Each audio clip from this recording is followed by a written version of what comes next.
नमस्कार दोस्तों, हमारे वीडियो में आपका स्वागत है। आपने कभी सोचा है कि घने जंगलों में बाघ कैसे जीवित रहता है या रेगिस्तान की तपती गर्मी में ऊंट कैसे सरवाइव करता है या एक छोटे से तालाब में मछलियां, मेढक, छोटे पौधे एक दूसरे के साथ मिलकर कैसे रहते हैं। इस रहस्य के पीछे है इकोसिस्टम या पारिस्थितिकी तंत्र। ये हमारे प्रकृति की सबसे जादुई और जटिल इकाई है। आज के इस वीडियो में हम विस्तार से जानेंगे इकोसिस्टम क्या है, इसके घटक क्या हैं, ये कितने प्रकार के होते हैं। तो चलिए शुरू करते हैं। सबसे पहले पारिस्थितिकी तंत्र यानी इकोसिस्टम क्या है।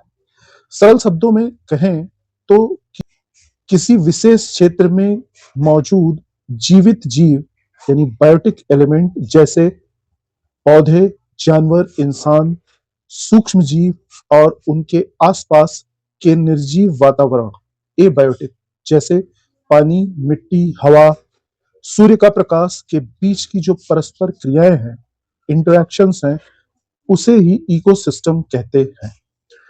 इकोसिस्टम शब्द का प्रयोग सबसे पहले ए.जी. टांसले ने 1935 में किया था।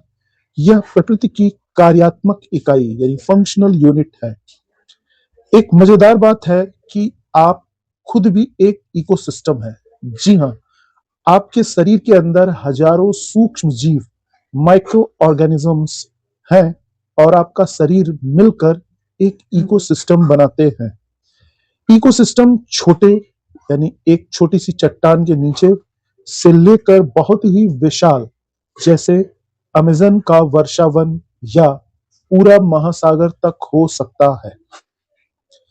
इकोसिस्टम के दो मुख्य घटक होते हैं, जैविक घटक बायोटिक कंपोनेंट्स जो कि जीवित प्राणी होते हैं, जिन्हें हम तीन कैटेगरी में कैटेगराइज करते हैं। उत्पादक यानी प्रोड्यूसर्स जो भोजन का उत्पादन करते हैं, अपना भोजन खुद बनाते हैं और अन्य के लिए भी भोजन बनाते हैं। इनमें हरे पौधे जो प्रकाश संश्लेषण फोटोसिंथेसिस के माध्यम से भोजन बनाते हैं।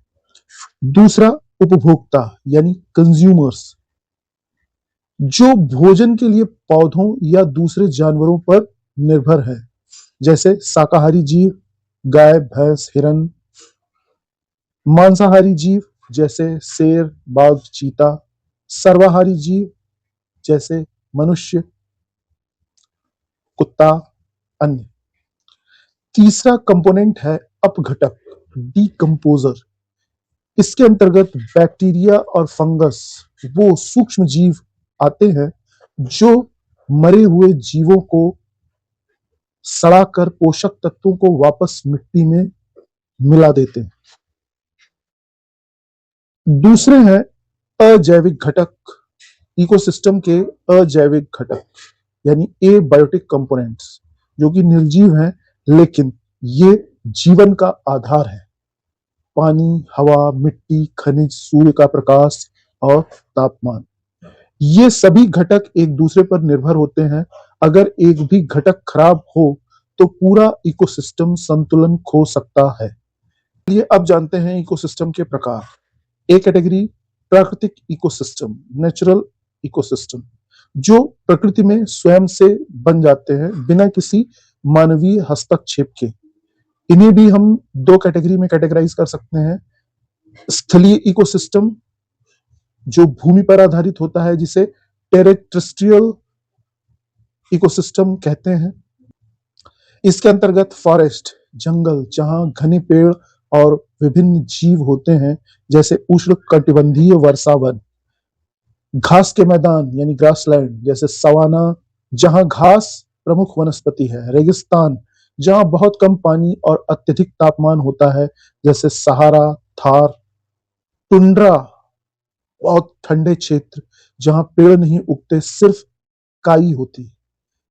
दूसरी कैटेगरी है जलीय इकोसिस्टम, एक्वेटिक यानी जल आधारित। इसके अंतर्गत मीठा जल यानी फ्रेश वाटर जिसमें नदी, झील, तालाब, पोखर इत्यादि आते हैं। दूसरी कैटेगरी है समुद्री यानी मरीन इकोसिस्टम जिसके अंतर्गत महासागर, समुद्र, कोरल रीफ्स यानी प्रवाल भित्तियां आती हैं। इकोसिस्टम का दूसरी कैटेगरी है आर्टिफिशियल यानी मैन मेड इकोसिस्टम, जो इंसानों द्वारा बनाए जाते हैं और प्रबंधित किए जाते हैं, जैसे फसलों के खेत, बगीचे, एक्वेरियम, शहर इत्यादि। इकोसिस्टम काम कैसे करता है? पहला, ऊर्जा प्रवाह।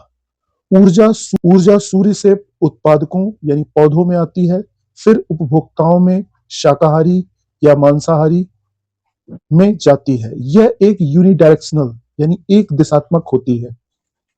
दूसरा, पोषक तत्व चक्र यानी न्यूट्रिएंट साइकिल। कार्बन, नाइट्रोजन, पानी जो जीवन के लिए जरूरी है, वे वातावरण और सजीवों के बीच घूमते रहते हैं। तीसरा, खाद्य श्रृंखला और खाद्य जाल, food chain and food web. जीव भोजन के लिए एक दूसरे से जुड़े हुए होते हैं। आज हमारे इकोसिस्टम खतरे में है। प्रदूषण, वनों की कटाई और ग्लोबल वार्मिंग के चलते कई प्रजातियां विलुप्त हो रही हैं। अगर हमें अपना जीवन बचाना है तो हमें अपने पर्यावरण की रक्षा करनी होगी। सस्टेनेबल लाइफस्टाइल यानी पोषणीय जीवन शैली अपनानी होगी। पेड़ लगाएं, प्लास्टिक कम करें। तो आज हमने जाना इकोसिस्टम सजीवों और निर्जीवों का एक जादुई संतुलन है। यह हमारी पृथ्वी का आधार है। उम्मीद है यह वीडियो आपको पसंद आया होगा और समझ में भी आया होगा कि इकोसिस्टम के प्रकार क्या हैं। तो वीडियो पसंद आया तो इसे लाइक करें, दोस्तों के साथ शेयर करें और चैनल को सब्सक्राइब करना ना भूलें। मिलते हैं वीडियो के अगले पार्ट में। धन्यवाद।